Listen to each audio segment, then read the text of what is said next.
अब तक हमने सिंधु घाटी सभ्यता के उन क्षेत्रों के बारे में देखा है जो पाकिस्तान में पाए गए थे। ये रहा हमारा पाकिस्तान, हमारा क्या, ये तो पाकिस्तान है ही, ये है पाकिस्तान। इसमें हमने देखा था यहाँ पे पाया गया हड़प्पा, यहाँ पाया गया था मोहनजोदड़ो, इधर था चन्हूदड़ो और इधर क्या था, सुत्का गेंडोर। इन 4 क्षेत्रों के बारे में हमने अभी तक देखा था। कौन सा, हड़प्पा, मोहनजोदड़ो, चन्हूदड़ो और सुत्का गेंडोर। आज हम लोग सिंधु घाटी सभ्यता के उन क्षेत्रों के बारे में देखेंगे जो भारत में पाए गए हैं। तो भारत में सबसे ज़्यादा सिंधु घाटी सभ्यता के क्षेत्र कहाँ पे पाए गए हैं, तो वो गुजरात में पाए गए हैं। ये रहा हमारा गुजरात, इसी क्षेत्र में सबसे ज़्यादा सिंधु घाटी सभ्यता के क्षेत्र पाए गए हैं। तो इसी में से एक था धौलावीरा। क्या था, धौलावीरा, धौलावीरा। ये उस समय तक का सबसे बड़ा क्षेत्र माना जाता था। कब तक, जब तक हरियाणा का राखीगढ़ी नहीं मिला है। यहाँ है हरियाणा का राखीगढ़ी, राखीगढ़ी बाद में खोज हुई इसकी, लेकिन उससे पहले जब तक ये सारे क्षेत्र खोजे गए थे तब तक का ये सबसे बड़ा क्षेत्र था। उसके बाद में हरियाणा की राखीगढ़ी की खोज हुई और ये दूसरे नंबर पे आ गया। तो सबसे बड़ा क्षेत्र अगर कहें पूरे सिंधु घाटी सभ्यता का सबसे बड़ा क्षेत्र कौन सा है, तो वो है हरियाणा का राखीगढ़ी। दूसरे नंबर पे आता है धौलावीरा। धौलावीरा सिंधु घाटी सभ्यता का दूसरा सबसे बड़ा क्षेत्र है। और तीसरा सबसे बड़ा क्षेत्र कौन सा होगा, वो होता है हमारा मोहनजोदड़ो, सिंधु घाटी सभ्यता का मोहनजोदड़ो, जो पाकिस्तान में पड़ता है। हमने पिछली वीडियो में बताया था, अगर शहर की बात की जाए कि सिंधु घाटी सभ्यता का सबसे बड़ा शहर कौन सा है, तो वो मोहनजोदड़ो ही होगा। लेकिन अगर सबसे बड़े क्षेत्र की बात की जाए तो हरियाणा का राखीगढ़ी होगा। तो इसकी विशेषता इतनी है कि ये दूसरा सबसे बड़ा क्षेत्र है। अब यहाँ पे देखते हैं सुरकोटदा। क्या है, सुरकोटदा, सुरकोटदा। ये यहाँ पे गुजरात में पाया जाता है सुरकोटदा। तो इसकी खासियत क्या है, यहाँ से मिला है घोड़े का कंकाल। क्या मिला है, घोड़े का कंकाल, घोड़े का कंकाल, मतलब इस समय घोड़े थे यहाँ पे। मोहनजोदड़ो पिक्चर देखी है ना, जिसने देखा होगा तो उसने देखा होगा कि एक घोड़ा आया था, किसी भारत से आया था वो यहाँ बिक्री के लिए, तो वो पागल हो गया था, दौड़ने लगा था इधर उधर। तो मतलब ये हम जान गए थे कि सिंधु घाटी सभ्यता में घोड़े थे उस समय, ऐसा हमने देखा था उस मूवी में भी। तो यहाँ से घोड़े का कंकाल भी मिला है, तो हम जान गए थे कि यहाँ पे घोड़ा रहा होगा, तभी तो उसका कंकाल आया। और यहाँ पे क्या मिला, यहाँ पे मिला है कलश समाधान। क्या था, कलश समाधान। ये कलश समाधान क्या होता है, ये कलश समाधान देखो उसको कहते हैं जब अंतिम संस्कार किया जाता है, आदमी मर जाता है, उसके बाद में अंत्येष्टि का संस्कार होता है, तो उसकी अस्थियों को एक कलश में भर करके और जो कुछ भी प्रोग्राम होता है वो किया जाता है। तो ऐसा ही एक कलश मिला है जिसमें किसी मानव की हड्डियां मिली हैं, अस्थियां मिली हैं और वो व्यवस्थित तरीके से रखा गया था। तो ऐसा माना जाता है कि किसी का अंतिम संस्कार हुआ होगा, अंत्येष्टि हुई होगी और कलश के अंदर ऐसे रखने की प्रथा वहाँ पे होगी उस समय। तो इसी को कहते हैं कलश समाधान, है ना। आप देखते हैं यहाँ पे गुजरात में एक जगह है रंगपुर। क्या है, रंगपुर। अब रंगपुर में क्या मिला है, रंगपुर में एक विशेषता है कि यहाँ पे धान की भूसी मिली है। क्या मिला है, धान की भूसी। तो हमको याद रखना है कि गुजरात के रंगपुर से क्या मिला है, धान की भूसी। आप देखते हैं गुजरात का जो सबसे इंपॉर्टेंट है, सबसे ज्यादा नाम इसका आता है, उसको देखते हैं। उसका नाम है लोथल। ये है लोथल, बहुत बार आप लोगों ने नाम सुना होगा लोथल। तो अब हम लोथल के बारे में देखेंगे। लोथल के बारे में बहुत सारी चीजें हैं। आप ये देखो, ये लोथल जो है, इसको अलग देख लेते हैं। ये लोथल ये मिला है भोगवा नदी के किनारे। कहाँ पे, भोगवा नदी। कौन सी नदी है, भोगवा नदी। लोथल कहाँ पे मिला है, भोगवा नदी के किनारे। लेकिन अगर आप ध्यान से देख रहे होंगे तो गुजरात का ये हिस्सा जो है ये अरब की खाड़ी से भी लगता है। तो यहाँ ये अरब की खाड़ी के किनारे भी हम कह सकते हैं, यानी कि ये समुद्र के किनारे का क्षेत्र है। लोथल जो है समुद्र के किनारे का क्षेत्र है। और समुद्र के किनारे होने से यहाँ पे बंदरगाह भी होगा। क्या होगा, बंदरगाह, बंदरगाह। बंदरगाह को और क्या कहते हैं, पत्तन कहते हैं। बंदरगाह या पत्तन या सी पोर्ट कहते हैं, है ना। गोदीवाड़ा भी कहते हैं। क्या कहते हैं, गोदीवाड़ा। तो कोई भी ऑप्शन आएगा तो आप समझ जाइए, अगर गोदीवाड़ा लिखा है तो उसका मतलब भी यही है कि बंदरगाह है। पत्तन लिखा होगा तो उसका मतलब भी यही होता है, बंदरगाह। इंग्लिश में कहते हैं सी पोर्ट, जहाँ से पानी के जहाज का ट्रैवलिंग किया जा सके, इधर से एक जगह से दूसरी जगह ट्रांसपोर्ट किया जा सके, तो उसको क्या कहते हैं, बंदरगाह। अब यहाँ पे बंदरगाह है तो ये किस लिए होगा, कहीं ना कहीं ट्रांसपोर्ट इसका होता होगा। मतलब ये एक व्यापारिक शहर था, इसका व्यापार किसी दूसरे देशों से होता रहा होगा। तो इसके साक्ष्य हमको मिले हैं फारस से। अब ये रहा पाकिस्तान और इसके यहाँ से हमको मिलता है, ये रहा अफगानिस्तान और इधर का जितना एरिया ये बचा हुआ है इसको कहते हैं फारस। क्या कहते हैं, फारस। आज के समय में इसको कहते हैं ईरान। ये आज के समय में ईरान है। तो यहाँ से जो लोथल के जो सिंधु घाटी सभ्यता की मुहर थी, हमने बताया था पिछली वाली वीडियो में कि सिंधु घाटी की सभ्यता पे किस जानवर की मूर्ति बनी हुई थी या फोटो बनी हुई थी। तो आपने देखा होगा सिंधु घाटी की सभ्यता में एक ऐसा जानवर था जिसके एक सींग था, एक श्रृंगी गेंडा जिसको हमने कहा था। तो एक श्रृंगी गेंडा की मुहर कहाँ पे थी? सिंधु घाटी की सभ्यता। जितना ये क्षेत्र है सिंधु घाटी का, यहाँ पे कौन सी मुहर होती थी? एक श्रृंगी गेंडे की फोटो बनने वाली मुहर होती थी। तो यही वाली मुहर यहाँ पे फारस में मिली है। तो हमने देखा कि इसकी मुहर यहाँ कैसे पहुंची, मतलब इनका व्यापार होता रहा होगा, ऐसे पानी के रास्ते से इधर से इनका व्यापार आपस में होता रहा होगा। लेकिन हो सकता है यहाँ से भी हो, क्योंकि हमने देखा था एक सुतका गेंड, यहाँ पे क्या था, सुतका गेंडोर था, यहाँ पे भी गुजरा एक था, उसको क्या कहते हैं, बंदरगाह। तो यहाँ से भी इसका व्यापार हो सकता है, तो पास में है। तो हमने ये कैसे जाना कि ये इसका व्यापार लोथल से ही था, फारस का। अब दोनों ऑप्शन आ सकते हैं, यहाँ पे बंदरगाह यहाँ पे भी है, यहाँ पे भी है, इसके साथ भी व्यापार हो रहा हो शायद। लेकिन हमने देखा जो फारस की मोहर है वो यहाँ लोथल में भी मिली है। जो फारस की मोहर है वो लोथल में मिली है, मतलब लोथल की मोहर फारस में और फारस की मोहर लोथल में। तो मतलब ये एक कॉम्बिनेशन बन गया कि मतलब इनके साथ में व्यापार होता रहा होगा। अब ये व्यापार किस चीज़ का होता रहा होगा? तो यहाँ पे मिले हैं हाथी के दांत। क्या मिला है? हाथी के दांत। हाथी के दांत भी मिले हैं कहाँ से? लोथल से, गुजरात से। अब देखो हाथी के दांत यहाँ पे मिले हैं, तो इससे ये है कि हाथी के दांत का भी व्यापार हो रहा हो शायद, ऐसा भी तो हम कह सकते हैं कि हाथी के दांत का भी यहाँ पे व्यापार शायद होता होगा। लेकिन कोई श्योरिटी नहीं है। हाथी के दांत मिले हैं, इससे ये साक्ष्य तो पक्का क्लियर है कि यहाँ पे हाथी रहे होंगे। लेकिन हाथी के दांत का साक्ष्य मिलने से एक और ये आता है मन में कि हाथी का दांत ही क्यों मिला, बाकी का कंकाल कहाँ है? तो एक ये भी मत बन जाता है कि यहाँ से हाथी के दांत का व्यापार भी होता होगा, क्योंकि हाथी का दांत बहुत कीमती होता है। आज के समय में भी अवैध तरीके से बहुत जगह पे साउथ में हाथी के दांतों का व्यापार किया जाता रहा है। बहुत बार न्यूज़ में आया रहता है कि यहाँ पे पकड़े गए कुछ लोग। तो ऐसे ही हाथी के, देखो इंसान जो है इस धरती का सबसे बड़ा जानवर है। हम कुत्ता, बंदर, बिल्ली सबको, इन सबको जानवर कह देते हैं, लेकिन इंसान से बड़ा जानवर इस धरती पे है ही नहीं कोई। इंसान अपने फायदे के लिए किसी की भी जान ले सकता है, और ऐसा ही होता रहा है। इंसान क्या इतना नालायक हो चुका है इंसान कि इंसान ने, अभी एक न्यूज़ थी उसमें एक तालाब में जहर मिला दिया था, जिसको वहाँ के हाथी लोग पी लिए थे और उनके सबकी मृत्यु हो गई थी। और उसके बाद में उनके दांत निकाल करके बेच लिया, क्योंकि बड़ा हाथी उसको ऐसे ही जिंदा रहते हुए उसके दांत निकालना इतना आसान नहीं है, तो उन्होंने उसकी जान ही ले ली। बहुत सारे हाथी एक साथ मर गए। तो इंसान से बड़ा तो जानवर है ही नहीं इस धरती पे। चलिए देखते हैं आगे। हाथी के दांत यहाँ से मिले, इसलिए हम कह सकते हैं कि इनका व्यापार होता रहा होगा, हाथी के दांत का भी। अब यहाँ पे मिला है युगल समाधान। क्या मिला है? युगल समाधान। युगल समाधान जानते हैं आप क्या होगा? यहाँ पे मैंने देखा था सुरकोटदा में मिला है कलश समाधान, मतलब अंतिम संस्कार का ऐसी प्रथा जिसमें अस्थियों को एक कलश में रख करके कुछ प्रथा उनकी रही होगी। लेकिन यहाँ पे मिला है युगल समाधान। युगल समाधान क्या होता है? युगल मतलब पति पत्नियों का जोड़ा, उसको कहते हैं युगल। तो इनके यहाँ पे जो 100 मिले हैं वो पति पत्नियों के एक साथ में मिले हैं, मतलब एक महिला और पुरुष के एक साथ में यहाँ पे 100 मिले हैं। तो इससे हम ये भी अंदाजा लगा सकते हैं कि शायद सती प्रथा का यहाँ पे कुछ रहा हो। तो इसको क्या कह सकते हैं? सती प्रथा। सती प्रथा में भी तो यही होता था। क्या होता था? सती प्रथा में भी अगर पुरुष की मृत्यु हो जाती थी तो उसके साथ में उसकी पत्नी को भी दफना दिया जाता था या जला दिया जाता था।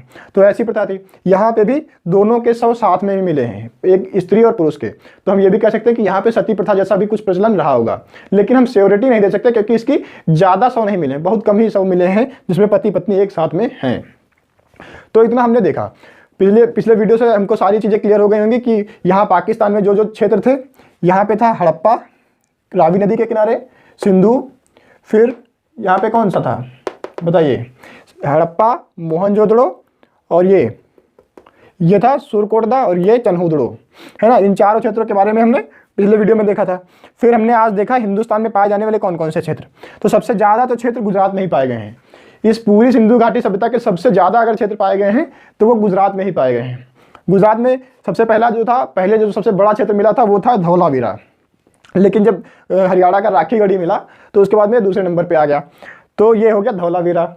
उसके बाद में सुरकोटदा मिला। सुरकोटदा की खासियत इतनी है कि यहाँ पे घोड़े का कंकाल मिला है और एक कलश समाधान मिला है। तीसरा था रंगपुर, ये गुजरात में पड़ता है, और रंगपुर की खासियत क्या है कि यहाँ पे धान की भूसी मिली है।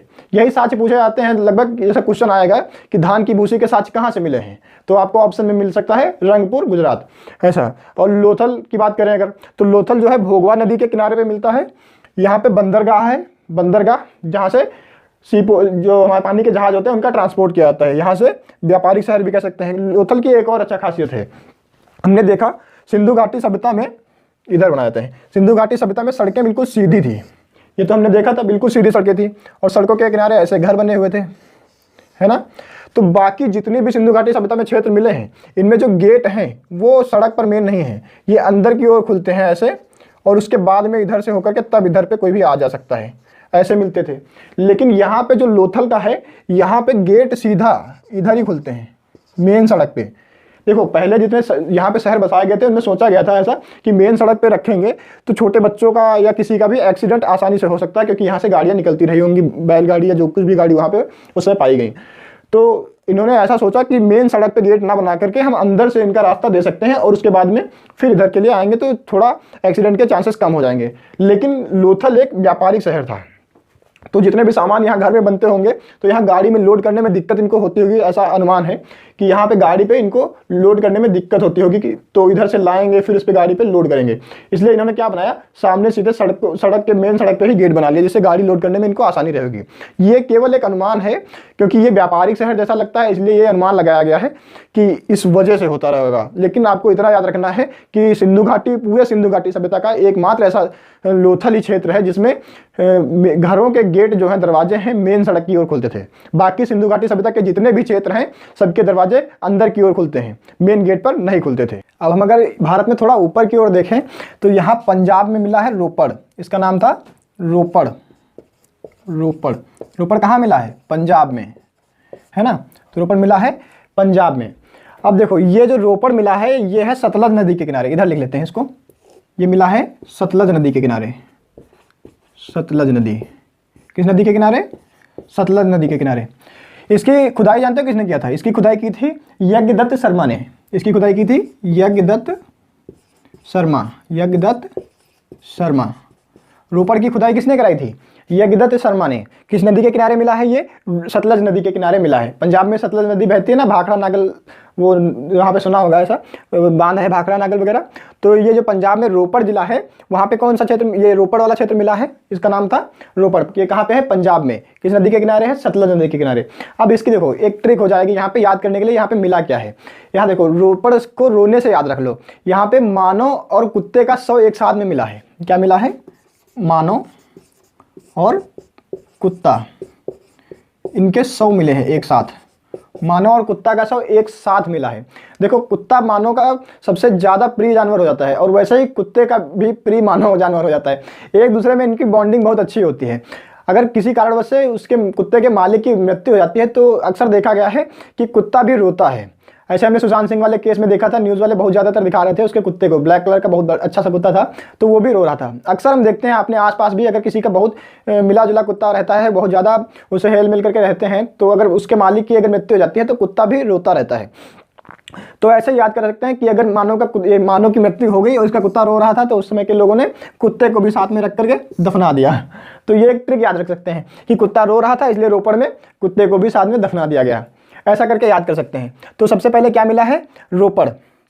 उसके बाद में यहाँ पे एक क्षेत्र मिला है बनावली, इसका नाम है बनावली। क्या नाम है? बनावली। ये कहाँ पे है? हरियाणा में। कहाँ पे है? हरियाणा में। देखने से अच्छा देखो बनावली जो है इसका देखने से नाम ऐसा लगता है कि ये बहुत ज़्यादा बनावटी होगा, यानी कि बनावट पे बहुत ज़्यादा ध्यान दिया गया होगा, लेकिन ऐसा यहाँ पे नहीं है। यहाँ पे इतना ज़्यादा इसकी बनावट इतनी ज़्यादा बेकार है कि ऐसे देख सकते हो। बाकी के सिंधु घाटी सभ्यता में जितनी भी नालियाँ पाओगे आप सड़क के किनारे मिलेंगी, बिल्कुल व्यवस्थित ढकी हुई मिलेंगी, लेकिन यहाँ पर नालियाँ सबसे बेकार हैं। क्या है? नालियाँ सबसे बेकार हैं, सबसे वर्स्ट हैं। नालियाँ यहाँ पे बिल्कुल बेकार हैं। अब देखो गांव में आप लोगों ने देखा होगा घर की नालियाँ कैसी होती हैं। घर से बाहर निकलेंगे, बाहर एक गड्ढा खोद देंगे, उसी में गिरा देंगे, वो उसी में पानी जाता रहेगा, सोखता रहेगा, फिर उसी में और पानी गिराते रहेंगे, बहुत गंदा सा एरिया हो जाता है वो। तो ऐसे ही नालियाँ यहाँ पे भी मिले हैं। लेकिन बाकी के सिंधु घाटी सभ्यता के जितने क्षेत्र थे वहाँ पे बढ़िया बराबर से नाली सीधी बनी होती थी, उसके ऊपर ढका हुआ होता था, मतलब साफ़ सुथरा और ढकी हुई नालियाँ होती थी। लेकिन यहाँ पे ना ढकी हुई है ना साफ़ सुथरा है। और देखो बनावली से एक और चीज़ देखो, यहाँ पे सड़कें भी बहुत ज़्यादा बनावटी अच्छी नहीं हैं। पूरे सिंधु घाटी सभ्यता में बिल्कुल सीधी सड़कें हैं और बहुत अच्छी चौड़ी सड़कें बनी हुई हैं। यहाँ पे सड़कें टेढ़ी मेढ़ी हैं। क्या है? सड़कें टेढ़ी मेढ़ी हैं। टेढ़ी, बिल्कुल बहुत ज़्यादा टेढ़ी मेढ़ी सड़कें हैं। देखो नाम से ऐसा लगता है कि ये बनावली बहुत ज़्यादा बनावटी होगा, लेकिन ऐसा कुछ नहीं था। बनावली में अगर कोई चीज़ बनावटी थी भी तो वो था टेरीकोटा का हल। क्या था? टेरीकोटा का हल। टेरीकोटा का हल। टेरीकोटा आप जानते क्या होता है? टेरीकोटा उनको कहते हैं जो मिट्टी के सामान बने होते हैं, जैसे मिट्टी के बर्तन होते हैं तो उनको भी टेरीकोटा ही कहते हैं। वैसे ही यहाँ पे मिट्टी का बना हुआ हल मिला है, इसलिए इसको क्या कहते हैं? टेरीकोटा का हल। अब पता नहीं ये लोग उससे जुताई कैसे करते थे। पता लगे उसको दबा रहे हैं बहुत तेज़ी से हल जोतने के लिए, पता लगा हैंडल ही हाथ में आ गया, अल्लू उखड़ गया। तो कैसे करते होंगे यार? बनावट के मामले में बनावली बहुत बेकार रहा है। बनावट मतलब बनावली की बनावट इतनी ख़राब है कि पूछो ही मत। अब हम लोग देखते हैं, बनावली तो हो गया हरियाणा में, लेकिन हमने एक और देखा था, एक बड़ा क्षेत्र के बारे में हमने बात की थी कि एक हरियाणा में एक बहुत बड़ा क्षेत्र मिला है, उसका नाम क्या था? बताओ, कोई किसी को याद है? अगर बताओ, अगर याद है तो कमेंट में करो। किसी को याद हो तो कमेंट में करके बताओ सबसे बड़ा क्षेत्र क्या था? सबसे बड़ा था राखीगढ़ी। ये भी कहाँ पे है? ये भी हरियाणा में है। ये इस पूरी सिंधु घाटी सभ्यता का सबसे बड़ा क्षेत्र है। इसकी खासियत बस इतनी ही है कि ये सबसे बड़ा है। क्या है? सबसे बड़ा। इसमें केवल इतना ही पाया गया कि ये सबसे बड़ा है। सिंधु घाटी, इस पूरी सिंधु घाटी, यहाँ पाकिस्तान से लेकर के जितने क्षेत्र हैं और हिंदुस्तान में भी जितने क्षेत्र पाए गए हैं उनमें ये सबसे बड़ा है। कौन सा? हरियाणा का राखीगढ़ी। अब हमने एक देखा था, यहाँ दिल्ली के पास में पड़ता था एक आलमगीरपुर। क्या था? आलमगीरपुर। आलमगीरपुर ये कहाँ पड़ता था? दिल्ली के पूरब में लगभग इधर पड़ता था। तो इसकी विशेषता ये है कि ये इस पूरी सिंधु घाटी सभ्यता का सबसे पूर्वी क्षेत्र है। इससे पूरब में आगे कोई पाया ही नहीं गया। मतलब सिंधु घाटी सभ्यता उत्तर प्रदेश की तरफ आगे विकसित नहीं थी।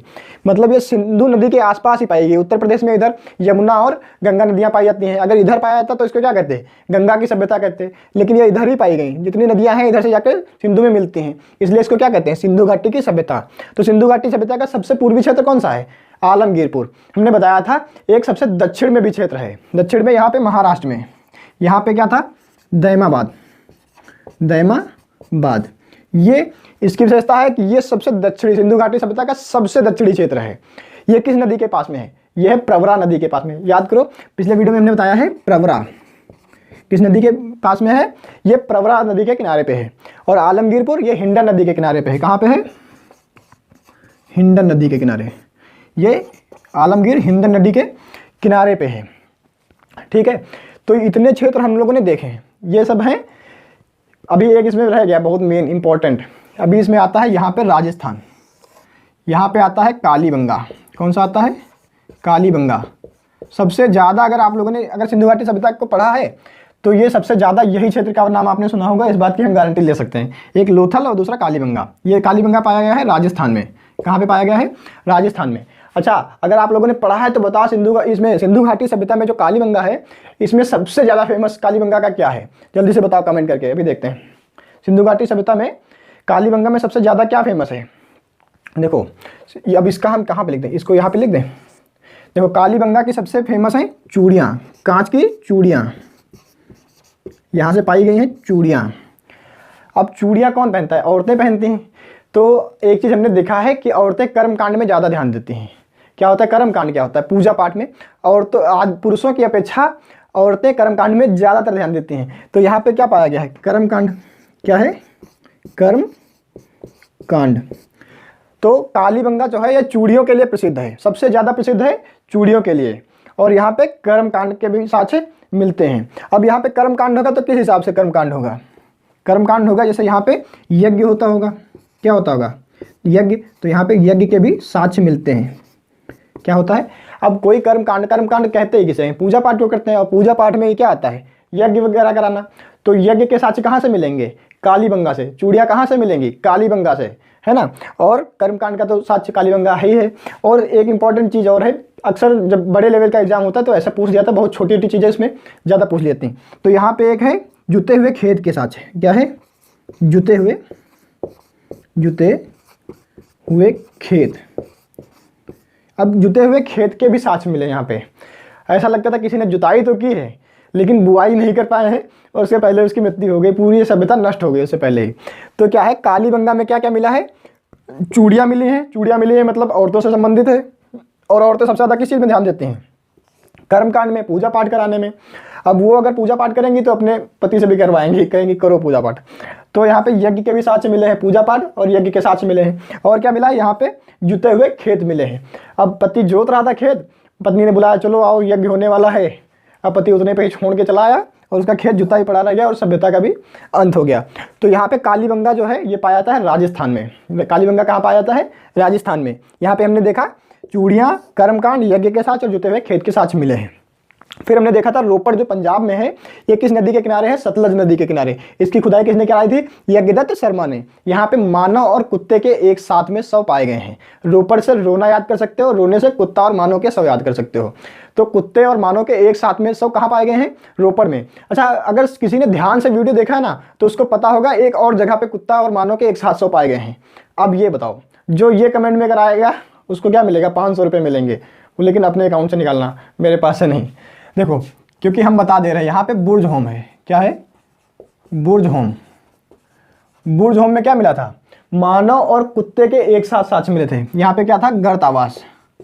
गर्त आवास, गर्त आवास क्या होता है, गड्ढा बना लेता है मानो और उसके अंदर रहने लगता है। अब गड्ढा बना के उसके अंदर क्यों रहेगा, क्योंकि यहाँ ये है जम्मू कश्मीर का क्षेत्र। यहाँ पे बर्फ बहुत पड़ती है और ठंडी ठंडी हवाएं चलेंगी, और ठंडी हवाएं तो बिल्कुल सीधे चलती हैं। ऐसा तो है नहीं गड्ढा मिलेगा उसके अंदर से भी होके जाएंगी। तो मानव ने क्या किया, कुत्ते को देख करके, कुत्ता जब बैठता है कहीं पे भी तो देखना ठंडियों के दिन में वो गड्ढा खोद के उसके अंदर थोड़ा बैठने की कोशिश करता है, जिससे ठंडी ठंडी हवाएं ऊपर से निकल जाती हैं और उसको ठंडी कम लगती है। तो मानव के साथ में कुत्ता भी था यहाँ पे, तो मानव ने कुत्ते को देखा और उसके साथ ही वो सीख लिया कि यहाँ पे गड्ढा बना के रहेंगे तो ठंडी कम लगेगी।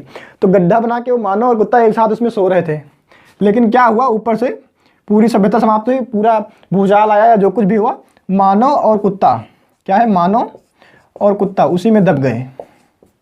क्या हुआ, पूरी सभ्यता इसको नष्ट होनी थी, भूचाल आया होगा या बाढ़ आई होगी, जो कुछ हुआ होगा, मानव और कुत्ता उसी में बैठे रह गए, सोते ही रह गए, ऊपर से मिट्टी हो गई, सब दब गए उसी में। तो मानव और कुत्ता के शव कहाँ पे एक साथ मिले हैं, बुर्ज होम में भी मिले हैं और दूसरा रोपड़ में मिले हैं। रोपड़ कहाँ है, पंजाब में। ठीक है, अब देख लेते हैं बनवाली या बनावली। तो बनावली कहाँ है, हरियाणा में। नाम से लगता है बहुत बनावटी होगा, लेकिन इसमें इसकी खासियत ये है कि इसमें कुछ भी बनावटी नहीं है। नालियाँ हैं वो भी बेकार, सड़कें हैं वो भी बेकार, हल बनाने की कोशिश की तो वो भी मिट्टी का बनाया तो वो भी बेकार। अब देख लेते हैं राखीगढ़ी। राखीगढ़ी की विशेषता इतनी है कि ये सिंधु घाटी सभ्यता का सबसे बड़ा क्षेत्र है। तो देखो भाई, जितना भी हम बीच में क्वेश्चन पूछते रहते हैं ना, तो आप लोग उसका आंसर देने की कोशिश किया करो। कोशिश करो कि अगर उसको कमेंट में आंसर कर सको तो कमेंट में आंसर किया करो, क्योंकि लिखने से क्या होता है वो दिमाग में छप जाता है। बार बार आप किसी चीज़ को लिखते रहते हो तो बिल्कुल आपको याद हो जाता है। तो कोशिश करो, कमेंट भी करो। जय हिंद।